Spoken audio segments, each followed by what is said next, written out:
एक बार की बात है। एक छोटे से शहर में एक परिवार रहता था जिसमें रमेश और उसकी माँ बेहद खुशी से जीवन व्यतीत कर रहे थे।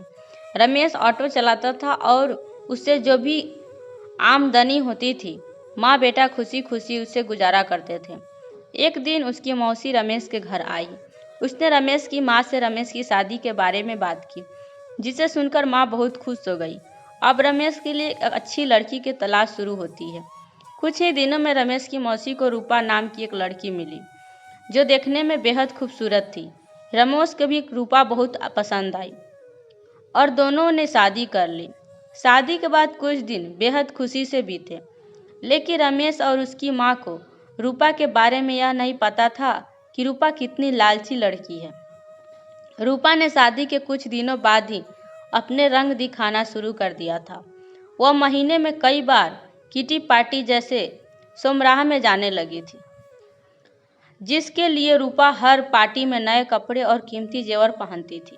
जब रूपा के नए गहने और कपड़े खत्म हो जाते थे तब रूपा अपने पति की कमाई से नए कपड़े और गहने खरीद लेती थी, जिससे रमेश के घर में झगड़ा शुरू हो गया था। कई बार ऐसा होता कि महीने का राशन लाने के लिए जो भी पैसे होते थे उन पैसे से रूपा अपने लिए कपड़े और गहने खरीद लेती थी। एक दिन रमेश ने कहा, रूपा, अपने नए कपड़े और गहने खरीदने में इतना पैसा बर्बाद करने का क्या फायदा है। आपको सोचना चाहिए कि आपके पति की इतनी कमाई नहीं है कि आप एक महीने में 10 बार किटी पार्टी में जाने के लिए नए नए आभूषण खरीद कर खर्च कर सके। यह सुनकर रूपा गुस्से से लाल हो गई और रमेश से कहने लगी, तुम हमेशा मुझसे कहते रहते हो, कभी भी तुम ज़्यादा कमाने के बारे में नहीं सोचते। यदि तुम ज़्यादा ऑटो रिक्शा चलाते तो ज़्यादा कमाई होती और आज मैं आराम से नए नए कपड़े पहन सकती। यह सुनकर रूपा अपनी सास के पास जाती है और कहती है, माँ जी, जो गहने आपके पास है मुझे दे दो, मैं इसे पहनकर पार्टी में जाऊंगी।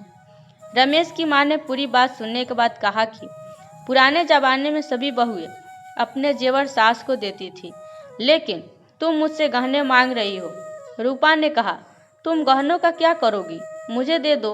अंत में रमेश की माँ ने भी अपने सारे गहने रूपा को दे दिए और रूपा उन गहनों को पहनकर किटी पार्टी में चली गई। इधर रूपा के जाने के कुछ देर बाद ही घर में रमेश की मौसी आ गई। उसने रमेश की माँ से रूपा के बारे में पूछा तो माँ ने रूपा के बारे में सारी बातें बताई। यह सुनकर मौसी ने रूपा को सबक सिखाने की सोची। रूपा की सास भी इस खेल में शामिल हो गई। रमेश की चाची घर का सारा राशन और सामान अपने घर ले गई और थोड़ी देर में अपने सारे गहनों और नए कपड़े ले आई। गहने और कपड़े लाकर उन चीज़ों को घर की अलमारी में और कुछ को रसोई में रख दिया और अपने घर जाने लगी। जाते समय रूपा की सास ने कहा कि जब रूपा घर आएगी तो यह जेवर देखकर वह हमसे कुछ पूछेगी, तुम उसका अच्छे से उत्तर देना। उसके कुछ ही समय बाद रूपा किटी पार्टी से घर आई और अपनी अलमारी में सभी नए गहने देखकर बहुत खुश हुई।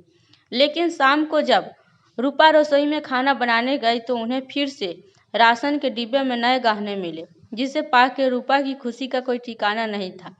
लेकिन जब रूपा ने किचन में राशन की तलाश की तो उसे कुछ नहीं मिला, जिससे वह परेशान हो गई और अपनी सास के पास गई और पूछा कि माँ जी, किचन का राशन कहाँ गया।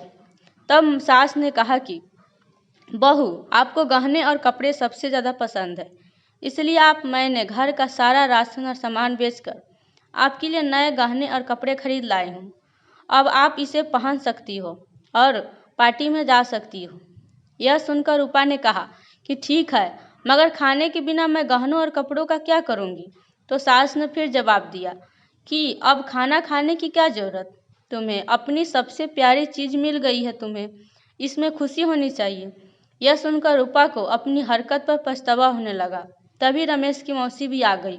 उन्होंने यह भी कहा कि यह सब मैंने आपको समझाने के लिए किया है कि केवल नए कपड़े और आभूषण जरूरी नहीं है, इसके अलावा दुनिया भी बहुत कुछ होता है। और अगर आपको नए गहने और कपड़े पहनने का इतना शौक है तो आप खुद क्यों नहीं कमाते और उस पैसे से ये सारी चीज़ें खरीद लेते। सारी बातें सुनने के बाद रूपा को अब सब कुछ समझ में आ गया और अब से उसने फिर कभी ऐसा नहीं किया और अपने पति के कमाए हुए पैसों में खुशी खुशी रहने लगी। दोस्तों, कहानी कैसी लगी? यदि अच्छी लगी हो तो लाइक और कमेंट करना बिल्कुल भी मत भूलिएगा। यदि आप मेरे चैनल पर नए हैं तो सब्सक्राइब जरूर कीजिएगा। आपको मेरी कहानी सुनने के लिए बहुत बहुत धन्यवाद।